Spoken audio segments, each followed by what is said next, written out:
This is C-SPAN's Afterwards podcast. This week, we're sharing a recent episode of another C-SPAN podcast, Booknotes Plus. David Gellis talks about his book, The Man Who Broke Capitalism, about former General Electric CEO Jack Welch. New York Times reporter David Gellis claims in his latest book that legendary General Electric CEO Jack Welch is the root of all that's wrong with capitalism today. His book is titled The Man Who Broke Capitalism, and it's subtitled How Jack Welch Gutted the Heartland and Crushed the Soul of Corporate America, and How to Undo His Legacy. New York Times reporter Gellis says while Welch made GE the most valuable company on earth, his strategies ultimately destroyed what he loved so dearly. David Gellis, when did you get interested in Jack Welch? You know, I've been a business reporter for 10 years, and so I've been hearing about Jack for a long time. But it was really only in the last few years that it began to become clear to me just how influential he still was today, despite having retired some 20 years ago. And I can tell you sort of the exact moments that crystallized this idea, but suffice it to say, this man has loomed large over the business world for a long time now. And as my reporting demonstrated, he is still shaping the way our companies operate, the way our CEOs operate in profound ways to this day. What do you think of him? Well, that's a big question, and I wrote a big book about it. On balance, though, as I looked at the ledger and really tried to assess the legacy, the impact he had not only on GE stock while he was running the company, but more broadly on the way other companies operate and CEOs operate, as I said, on the economy at large, because he was so influential in ways that we can talk about, I came to the conclusion that Jack Welch had a singularly destructive effect on our shared prosperity in this nation, and that because of actions he took, because of precedents he took, people are still suffering today. I made a list over the years, as you know more than I do. He was the head of GE back in the early 1980s, and I just want to run down this about five numbers. 1982, the GE stock was $6. 1991, GE stock was $19. In 2000, near the time he retired, it was 458. And then in 2003, just a short time after that, it was $181. And I know there's been some splits in there, so that can be confusing. But today, it's the day we're doing this, it's 62. What does all that tell you? Does that mean anything? Sure. Listen, Jack Welch turned GE into the most valuable company in the world when he was CEO. And he gets to claim credit for that for all eternity. What I dive into in the book is the ways in which he did it and the consequences of those actions. And as I demonstrate, he created that absolute fountain of shareholder value with deal making, with downsizing, and with financialization.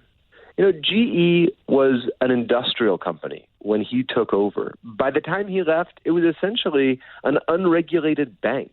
And the story of what happened in those intervening 20 years, while the stock was going up, yes, tells you a whole lot about our priorities as a society, tells you a whole lot about which way the wind was blowing in the economy, and really gives a stark picture of how people in this company have been employed and fired, right? In the first years after he took over, he unleashed this wave of mass layoffs and factory closures that destabilized the American middle class. And because GE was so influential, and because other companies and CEOs look to GE for guidance on how they ought to comport themselves, look to GE and Jack Welch for an example of how they ought to behave, everyone else started doing the same thing. And that's just the tip of the iceberg. But it was one of these moments where something shifted in this economy. No longer was this the quote-unquote golden age of capitalism, these decades after World War II that gave rise to the greatest generation and that allowed for the flourishing of this tremendous middle class. No, when Jack Welch arrived as CEO of GE in 1981, he ushered in this new cutthroat era of capitalism that is still with us today. Here's a brief piece of audio of him talking to an audience back in 2003, and listen to this and then give me the follow-up on it. You can't say that you believe in integrity and then have somebody do something bad and let them sneak out the door because the lawyers say you can't really say. You're going to hang them in the square. You've got to let people know when they do something wrong. They didn't leave for personal reasons. They left because they didn't have the values. What are you hearing there? Yeah, well, the first thing that jumps out at me is just his use of this violent rhetoric. You know, it's something that I don't think any CEO could get away with today, given the world we're all living in. But it's important to note that from the 80s right until and through retirement, he employed these sort of murderous metaphors when he talked about downsizing and firing people.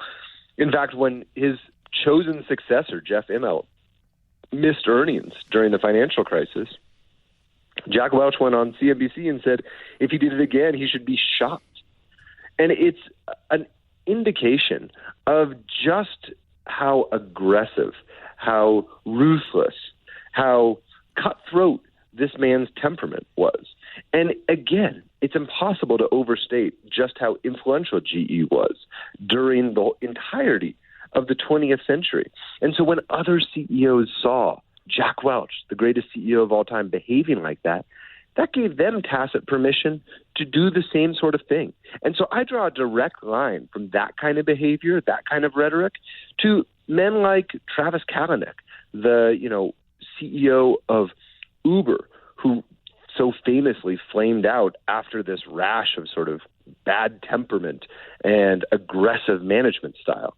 And again, this is just yet another example of the way in which what Jack did, because no CEO was talking to their employees like that in the 1970s and the 1960s, they would have been fired. But somehow Jack was able to get away with it, and he gave permission.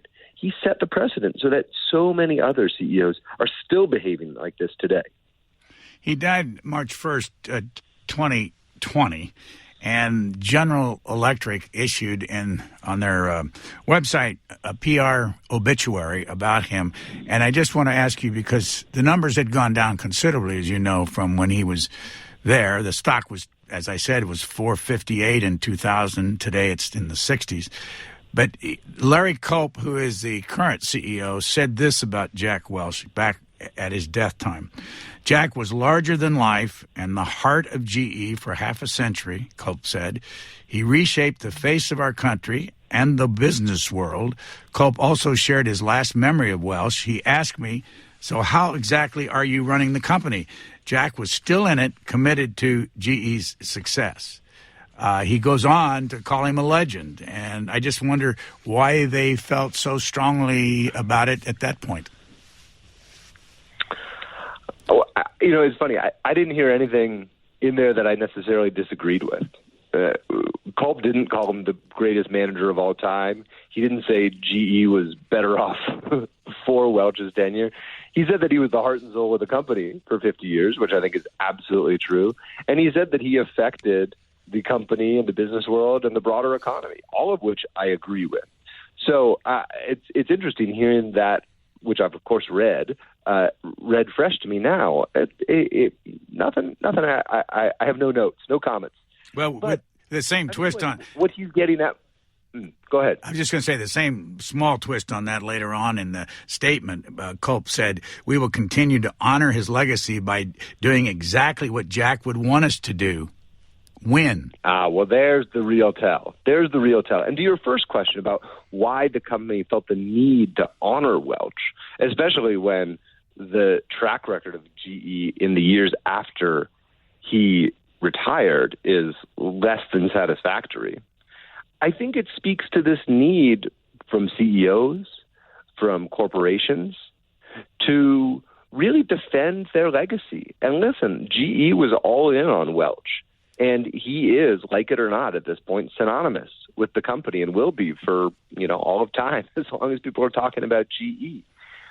And so there is vested interest in them propagating his legacy, in continuing to hold him up as this exemplar CEO, regardless of the true consequences of that. Start with where he came from originally. Yeah, Jack grew up, relatively poor in the suburbs of Boston. He came from an Irish Catholic family. He was an only child. His mother was very involved in his upbringing. His father was a unionized worker on the local railroad who didn't seem to play quite as large a role in his life as his mother certainly did. He was short. He had a stutter. And he grew up, because of those things, with sort of, he once described himself on the outside looking in, with his nose pressed up against the glass. And it was this sense, early on, that he was very competitive, that he was going to be keenly interested in trying to get ahead. And lucky for him, he was incredibly bright, incredibly smart. There's no denying his work ethic and his absolute mental sharps.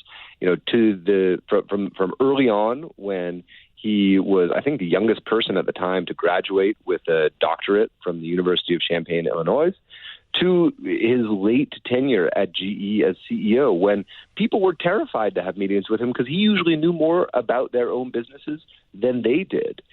He was possessed with a real ferocious intelligence. So it's important to note all those things. But he came to the job shortly after he graduated, and GE was the only company he ever worked for. He joined GE, and from the outset was absolutely ambitious, deeply competitive, and very quickly became focused on not just working his way up the ranks, but by the early 70s had stated his intention to become CEO of this company one day. And everything he did during those decades was designed towards giving him the perch as the most powerful CEO in corporate America, and it's something he achieved. How would you say that he worked through the ranks at GE, and how soon did they recognize that he had the talent to eventually become CEO?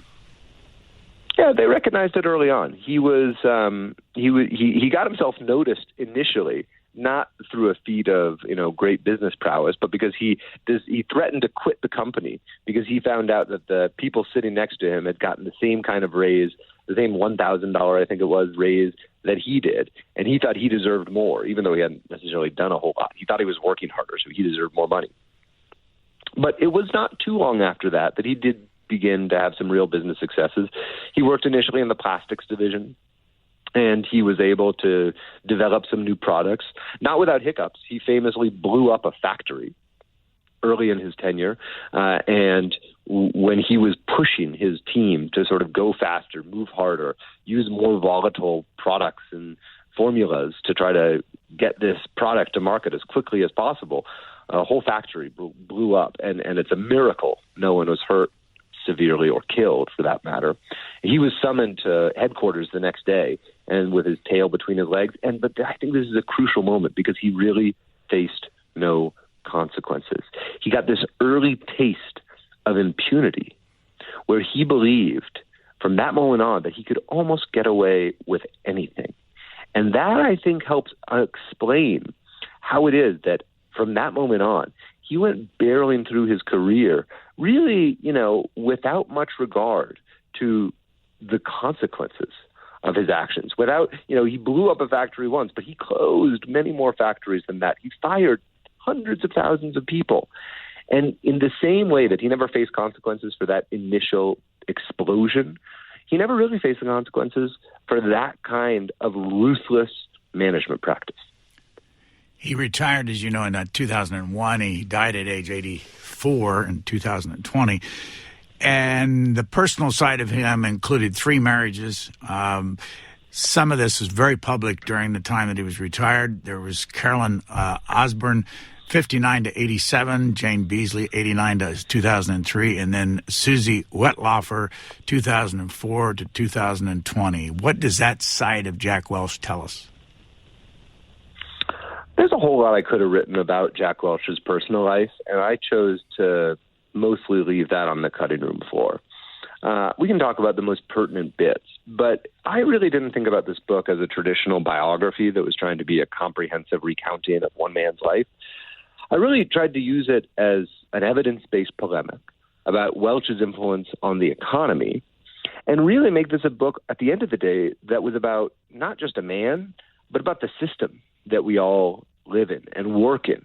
So I'm happy to answer the question. We can talk about Jack's personal life, but I just want to emphasize that while, yes, there were some colorful episodes, and yes, there's a whole lot of stuff that people have said about Jack's personal life over the years that I did not put in the book, this, at the end of the day, is a book, to me, about the people who worked at GE rather than the people Jack chose to spend his personal time with.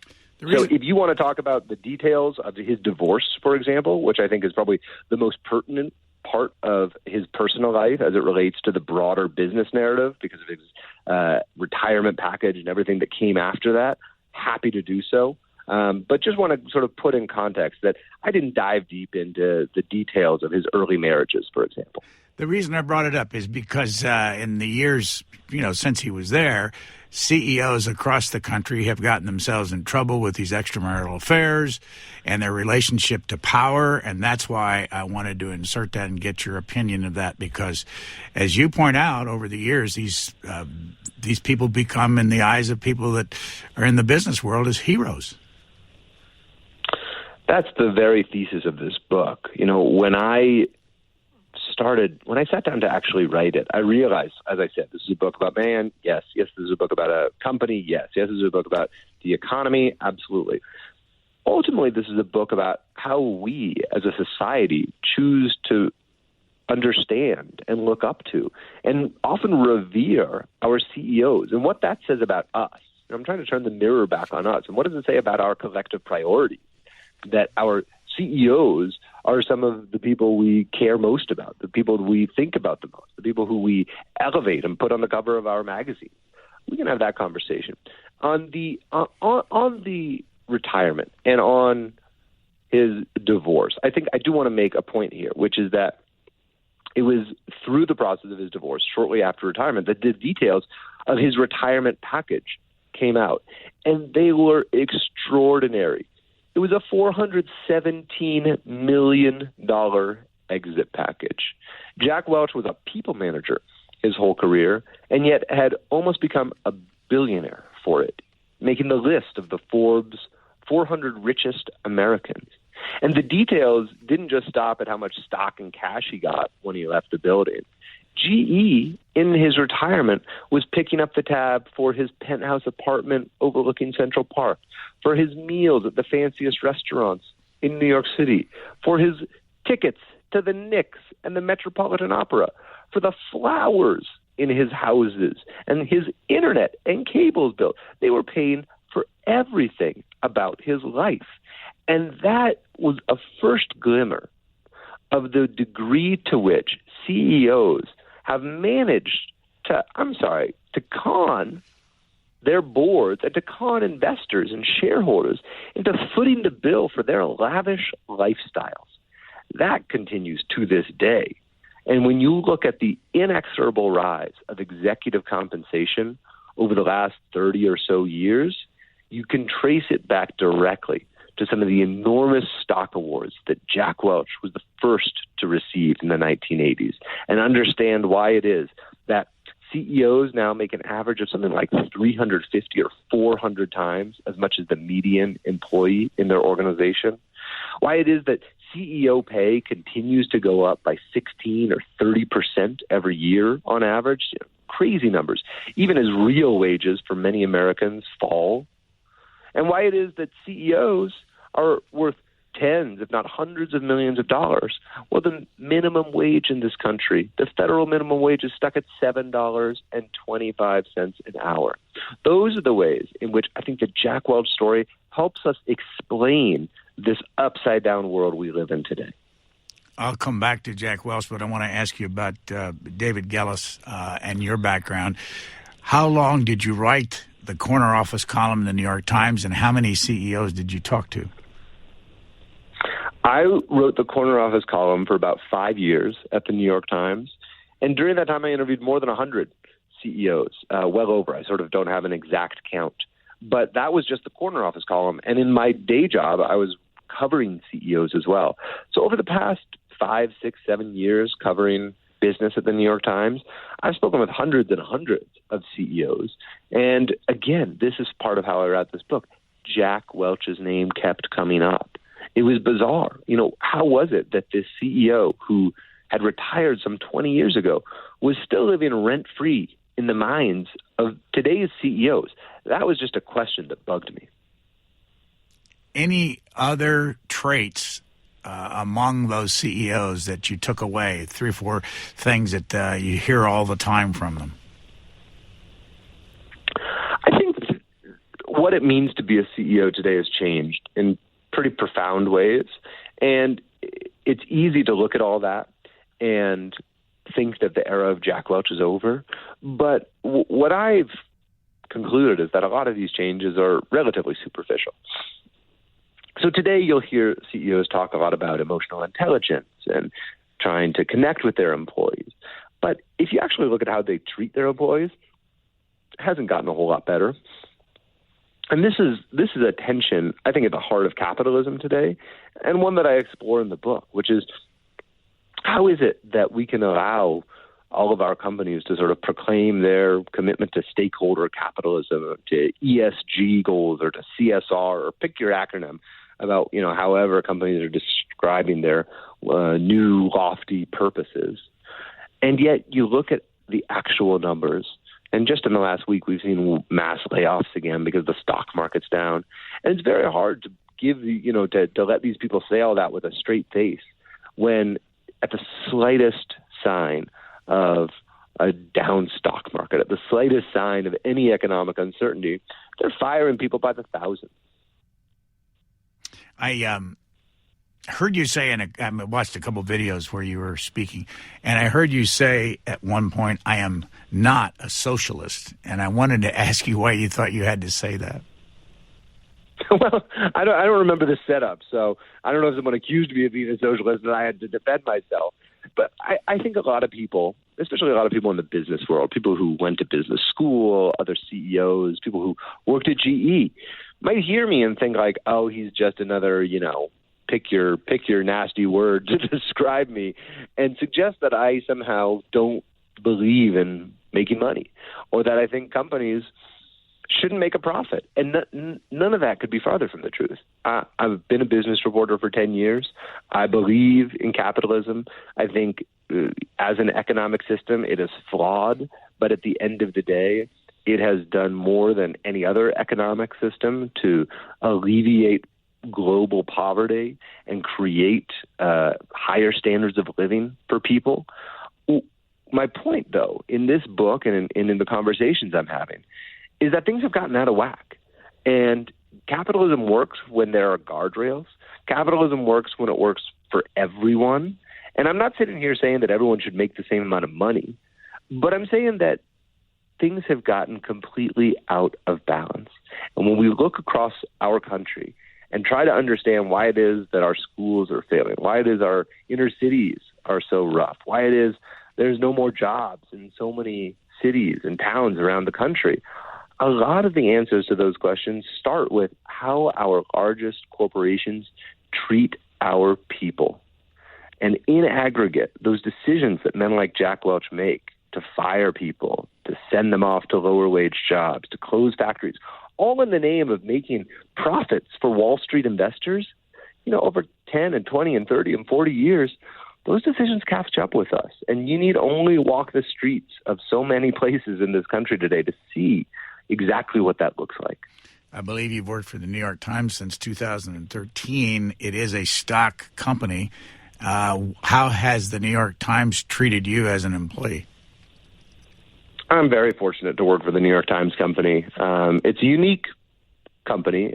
You correctly note that it is publicly traded, but the majority of its voting shares continue to be held by the Sulzberger family, which for decades now has demonstrated an absolutely unwavering commitment to the funding and preserving our ability as a newsroom to do independent, fact-based journalism. And so for all that, I'm tremendously grateful. People don't go into journalism to make money. If I wanted to maximize my profits, I would have gone and been an investment banker or worked in tech or something. But I chose this profession because I love the work and I believe it can make an impact. And I'm deeply fortunate, and I recognize it, to be at a company that cares about continuing a tradition of promoting really high quality journalism. And our newsroom is bigger than ever, and the company's doing really well. Where did you grow up? I was born in New York City. I then lived in Seattle until I was about 10. Then I was in the San Francisco Bay Area until I went to college.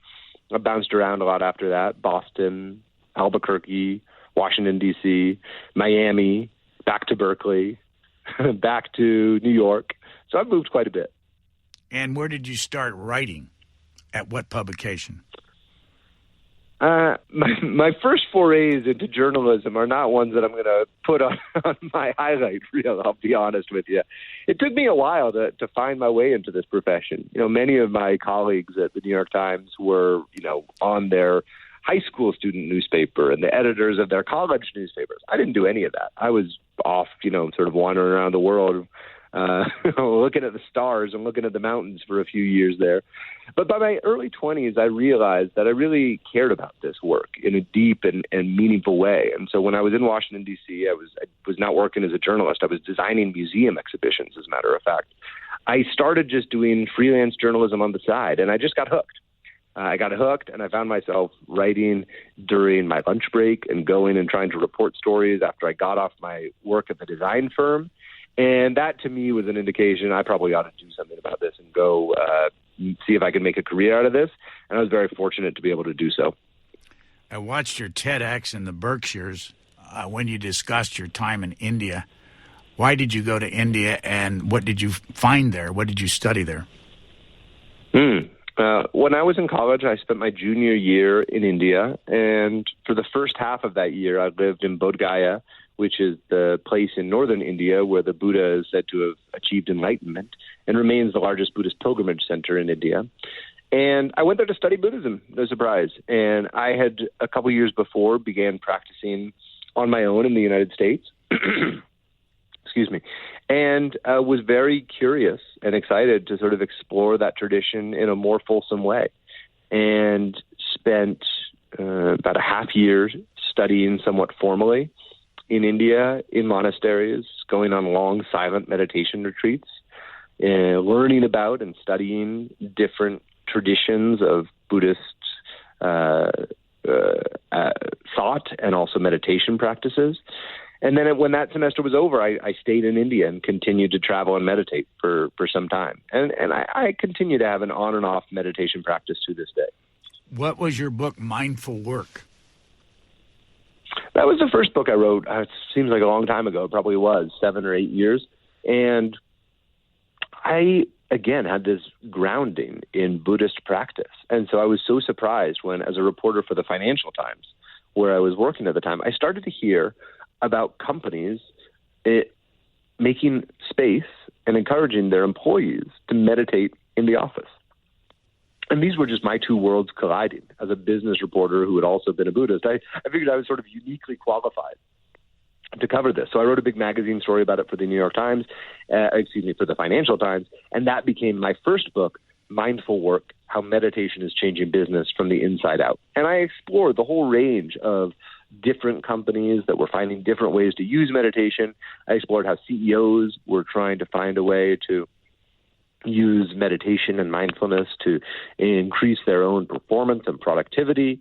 And I also took a hard look at some of the commercialization and the spiritual materialism, as we sometimes call it, that was starting to almost inevitably infiltrate and shape this world as well.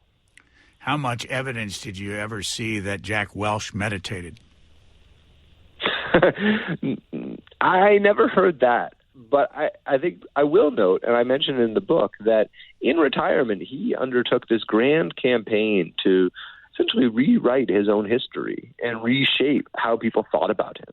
And one of the ways he did that was by doing, I think it was an audio book or a lecture series about, what it means to be a great leader. And a big part of that was emotional intelligence. And I think if you asked anyone who worked closely with Welch over the years, that's not exactly how they would describe him. When you were working for the Financial Times for 5 years, you went to prison, and you didn't, but you went to interview Bernie Madoff. What was that about, and what did you learn about Bernie Madoff?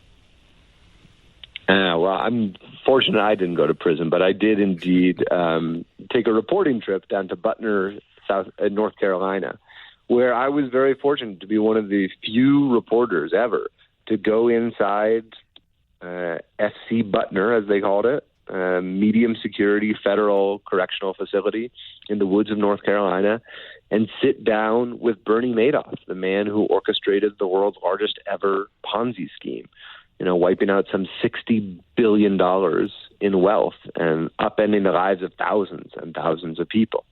That was a story that I had pursued for years. Shortly after Madoff was arrested, I discovered that a source of mine had a connection to him, and I asked this sort of source and a succession of other sources to start helping me communicate with him in prison. And it took some time, but ultimately I was able to strike up a line of dialogue. And after several months of exchanging letters and negotiating with the prison, I was granted an audience. And so with very little notice, I rushed down to North Carolina and got to spend 2 hours sitting across the table from him. And the thing that really surprised me, I don't know if it should have surprised me, but one of the most vivid takeaways that I still think about this to this day was his real lack of remorse. He didn't seem to have a lick of sympathy or empathy or even regret for what he had done. And listen, I'm not a psychologist, but as I've read, this is the mark of what I think is clinically described as a sociopath, sort of the inability to understand the suffering of other people. And that was my big takeaway from spending time with Bernie Madoff. And listen, just to bring it back to my book, The Man Who Broke Capitalism, about Jack Welch was not a Ponzi schemer, but I do believe there was some of that same dissociation, some of that same willingness to dehumanize the people whose lives he was affecting with these mass layoffs, in the same way that I think Bernie Madoff ultimately had to not consider the true consequences of his actions for all those people whose money he stole. What impact do you think, it's not just Harvard, but the Harvard MBA and other MBAs have had over the years during the Jack Welch years? Because you mentioned a lot of people that he mentored, and that you look them up and they got a Harvard MBA. What's the point there? Anything you want to say about that? I have not done the full deep dive into the legacy of the MBA. I got to be honest with you, I've been thinking about it because this is not the first time I've had this conversation in the last couple weeks. But what I would say is that even 10 years before Jack Welch came to power, the economist Milton Friedman started talking about the role of business in society, and that the purpose of corporations was simply to maximize their profits. It took 10 years between when Milton Friedman famously wrote that in the New York Times Magazine and Jack Welch finally taking over GE, before someone would, in my estimation, really put it into action, really took those words, took that sentiment and made it real. But beyond Milton Friedman and beyond what Jack Welch did, which I do contend was the most influential manifestation of shareholder primacy, that school of thought, this belief that the only thing businesses really ought to be doing at the end of the day is making money for their investors, has absolutely permeated our culture and has infected the brains of just about everyone who went to business school. Just last night, I'm not exaggerating here, I ran into an old friend who I hadn't seen in years, and he said, "David, I just read your book, and He said, initially I just read the book because you're my friend and I figured I'd pick it up and sort of do you a solid. But he said, it made me rethink just about everything I've learned at business school, because he's a CEO. He went to business school. And he said, I'm starting to question all the things I was taught. And that to me is, whether or not that sticks, whether or not that's real, that's the kind of dialogue, the kind of conversation I hoped this book would start. Because, again, I'm not saying that people shouldn't make money or that corporations shouldn't turn a profit, but the degree to which we focus on that to the exclusion of all else and the consequences of how we go about doing that matter. And they matter for individuals, they matter for those individuals' families, they matter for our communities, and they matter for our country. And so when people start thinking like, wait, what is the real purpose? What should we be doing when we're running a business? If we can start re-exploring some of those topics, I actually do believe we'll be better off for it down the line. You point out that today there are half as many public companies as there were in Welch's day. And my question to you is why, and also what's the difference for a group of people running a private company, not stock traded, and the public companies, and which one is the better way to do the best for everybody? Oh, great questions. There's a lot of reasons why there are so many fewer public companies today than there were several decades ago. Those reasons include the fact that it's a pain in the butt to be a public company. There's a lot of reporting. It includes, I think most pertinently for the argument I make in the book, the fact that there has been this nonstop wave of mergers and acquisitions and corporate consolidation over the last many decades that has simply concentrated power in just about every industry into a very small handful of companies, which has, as many academics have explored now, reduced competition and increased prices for consumers in industry after industry. And it's also the fact that companies are now able to stay private longer because there's a lot more private capital. So that's, those are some of the reasons why we have fewer public companies today. But I think the more intriguing question you ask is, which is better? Is it better for there to be a public company or a private company? And I don't know that we can really say that one or the other is better for employees or better for investors. Both can be very profitable. Both can take good care of their people. I will say that the pressure that public companies face to report quarterly earnings every 90 days roughly creates a huge amount of stress and a huge amount of emphasis on short-term profits. And at the end of the day, this does get back to what Welch was pursuing at GE and the way he went about it. He relentlessly hit those earnings. He meet or beat analyst expectations for almost 80 quarters in a row. And he did that because he knew if he told Wall Street that they were going to make $300 million in profit in the quarter, and they made $300,001 in profit in the quarter, the stock was probably going to go up. And so he did whatever he needed to, whatever was possible, to make sure they meet or beat analyst expectations. And sometimes that meant firing people. Sometimes that meant closing factories. But he was able to do it, and he kept the stock going up for just about the entire duration of his career. And again, so there's that incentive. Got to meet or beat. But what's the consequence? How do you get there? And what's the actual impact on the people whose lives are being affected? When did GE buy NBC? Oh, I'm going to forget the exact year. I feel like it was around 1987 as part of the RCA acquisition. I may have the date a little wrong, but it was in the mid to late 80s, 85, 86, 87, I believe. And the reason I mention that is because in your book you say that the year after Welch hired Roger Ailes to launch CNBC, setting in motion events that would lead to the creation of Fox News, Welch went into business with Trump. What does all that mean? Well, Jack Welch and Donald Trump were friends and business partners for decades. In the years, I think it was in the early to mid-90s, GE pension fund, I believe, struck a deal with then Mr. Trump, far from being a president at that point, to redevelop a large golden skyscraper on the edge of Central Park. So that was their first foray into business together. And then in retirement, they continued palling around together, attending football games together. And then when Jack Welch launched his online for-profit MBA program, he appeared on The Apprentice, Donald Trump's show, which ran on NBC, which was still owned by GE at the time, to promote it. And then the two of them, hit Rockefeller Center the next morning and were on Good Morning America together. And right up until the end, these two were orbiting each other.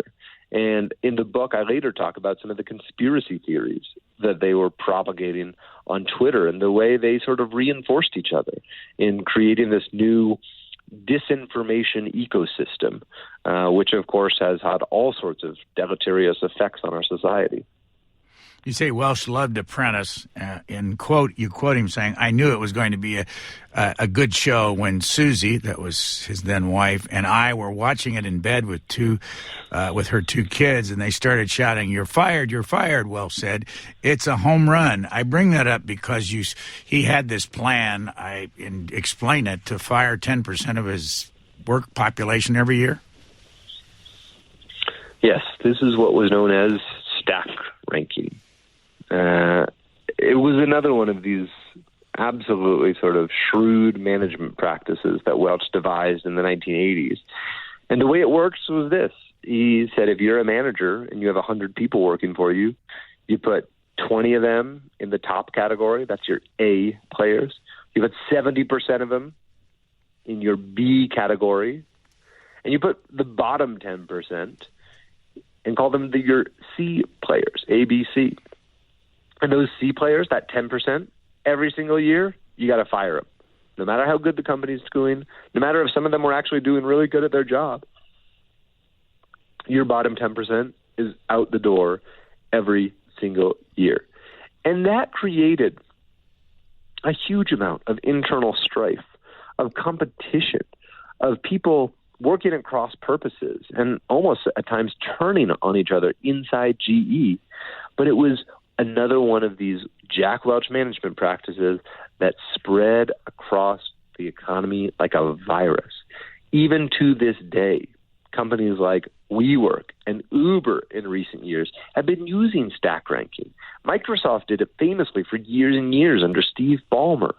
And you look at the face of it, and it's just madness, right? It's like, why are you automatically firing 10% of people every year just because you can? Just because you can do it.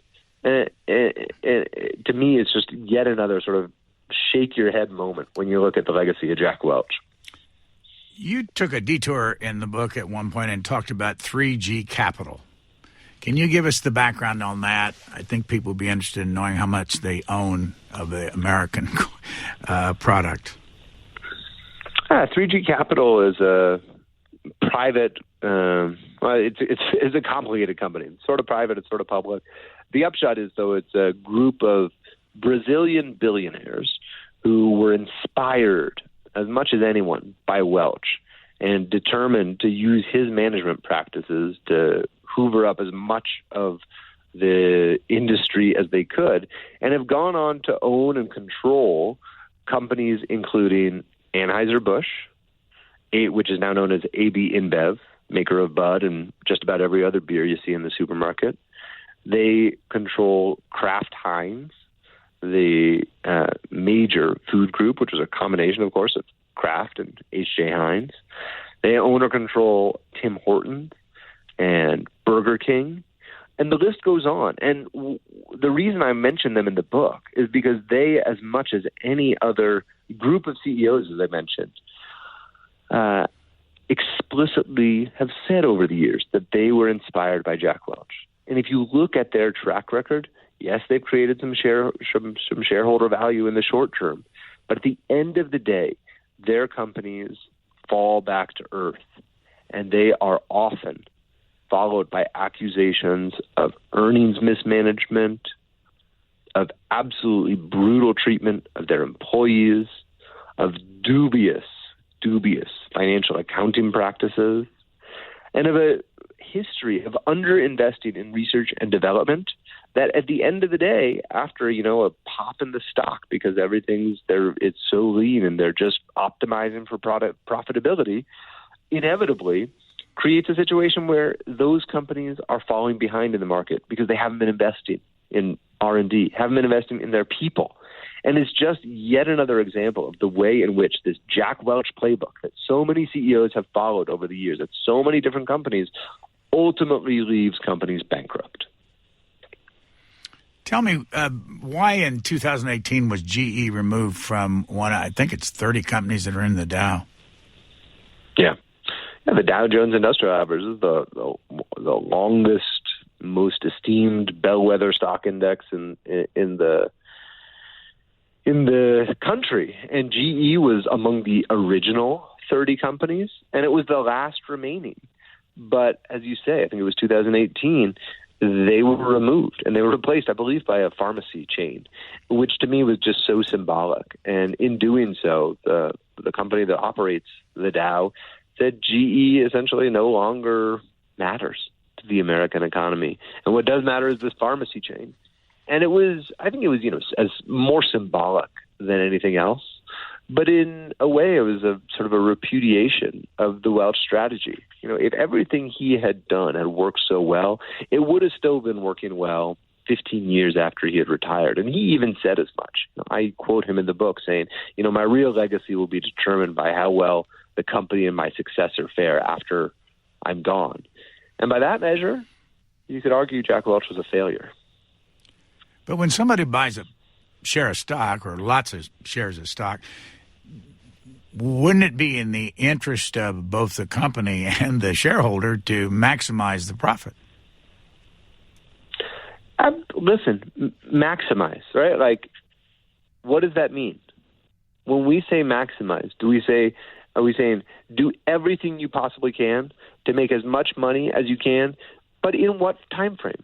Are we talking about maximizing profits in 90-day increments, in 100-day, 80-day increments, in 1-year increments, or in 5- and 10-year increments? There's no right answer to that question. But what I'm encouraging people to do is understand that maximizing profits comes with consequences. And it's that balancing act between finding what's a reasonable amount of profits to extract from a company and doing so while at the same time investing enough in your people, in your communities, in your R&D, in your CapEx to keep the company and your communities and our society healthy. And we just simply have not been doing that for decades now.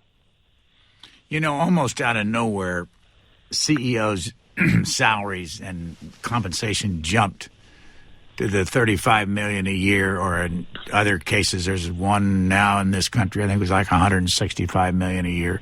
And these are people, like you say, Jack Welch, who didn't build anything, they just run something. Was he the one that triggered all that, or were there others? There was, of course, he was not the only one, but he was among the first. Absolutely. It was in the 1980s that GE's board started awarding him these gargantuan pay packages. And that, again, set the precedent. And it continued until his retirement. I, in the book, trace how in the same way that other companies started parroting his executive compensation, his annual compensation plan, they did the same thing with his retirement package. People looked at the language that was used in the GE separation agreement with him, and they just copied and pasted it into others. And all of a sudden, other CEOs at other companies were entitled to millions and millions of dollars in retirement themselves. And so there's this almost inexorable sort of snowball effect with CEOs that because the guy down the street is getting $10 million a year, well, I need to get 10.5. And that cycle has never ended. And there's no sign of it letting up, even as so many people in this country are struggling to get by. The average American, I suspect, does not know that members of these boards can make upwards of $300,000, $400,000 a year by attending 8 meetings a year. How much responsibility do the board members have for creating somebody like Jack Welch? And is it all interconnected, and you'll never stop this if you think that's what ought to happen? Yeah, I mean, the boards absolutely have a huge amount of responsibility. Unfortunately, I think a lot of boards, as you suggest, have their own self-interest at play here, too. As long as the stock was going up, let's not forget, these board members are awarded a whole lot of company stock. And so there's very little incentive. And this is what I keep coming back to in my thinking about the book and in my conversations. What are the incentive structures? How are we rewarding people? If we are just rewarding people based on moving the stock needle up, well, then that's what they're going to do. That's what they're going to optimize for, and with giving very little concern to other people. So what I would love to see is companies optimizing and incentivizing for other things. Are there ways to incentivize CEOs and reward them with long-term compensation based on things like the overall financial well-being of their entire employee population? That, to me, is a more creative way of thinking about how it is we can make sure that CEOs are really working in the best interest of everyone. How did the following happen? You write about this on page 175, and that is that you had one of the best-known companies in the world, AT&T, buy several things that were way overpriced, as you well know. DirecTV, they paid $67 billion for. AT&T spent $85 billion to buy Time Warner. They lost billions and billions of dollars. Does anybody in leadership ever suffer anything from making mistakes like that, including the board of directors? No, and that's one of the big problems with our economy. And it goes back to the impunity I was talking about earlier in the conversation. We have almost no ways to hold CEOs and directors responsible for their failings, for their collective failings. And as a result, again, this is the incentives. There's no disincentive for screwing up. Well, you say on the same page that Randall Stephenson, who was AT&T's empire-building chief executive, went into full neutron jack mode. He sliced 20,000 workers a year while drawing $30 million in salary. He's no longer CEO, but he took his $30 million with him, and that company is not the same company that it used to be. But does the Securities and Exchange Commission have anything to say about things like this? No, they don't. There's no law. There's no regulations against any of this, which is part of the problem. I would invite, the SEC and our elected leaders to think real hard about how they put those guardrails in. I used that phrase earlier. Capitalism works when there's guardrails in place. Capitalism works when we understand as a society that it's got to work for everyone. It's just not doing that right now. It's working for men like Randall Stephenson, who can go empire building mode, go full neutron jack mode, jack up the stock price for a couple quarters, take his $30 million. I got to believe he was paid something more than that, and probably closer to $300 million at the end of the day. Go look at the collective compensation he drew over his time as CEO. And he retires into the sunset, leaves everyone else holding the bag, those men and women working the call centers, stringing the lines. What are their lives like? Compare and contrast the life of an AT&T frontline worker with the life of Randall Stephenson. And that, to me, is the problem with our economy today. What's next? And it goes right back to Jack Welch. What's next for Dave Gellis? Well, I'm, again, really delighted to be a reporter at the New York Times. I've got a new focus here. I'm still writing about business, but doing it through the lens of climate change, trying to understand how business can be a part of the fight against dangerous planet warming emissions, and understanding exactly, what it is, where they can help and where they're hurting, where they're still holding people back. So that's what I'm up to these days, in addition to spending time with people like you who have been such a great interviewer and asked me so many smart and fun questions about this book. The book is called The Man Who Broke Capitalism. Subtitled is How Jack Welch Gutted the Heartland and Crushed the Soul of Corporate America, and How to Undo His Legacy. Dave Gellis of the New York Times, our guest. Thank you so much for this time. Thank you. Thanks for listening. Please rate, review, and subscribe to this podcast wherever you get your podcasts. We would love to hear from you. You can email us at podcasts@c-span.org.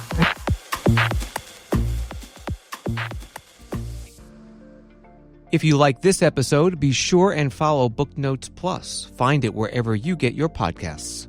New episodes of Afterwards will be coming in September. All this month, we will be featuring past episodes of Afterwards and other C-SPAN podcasts.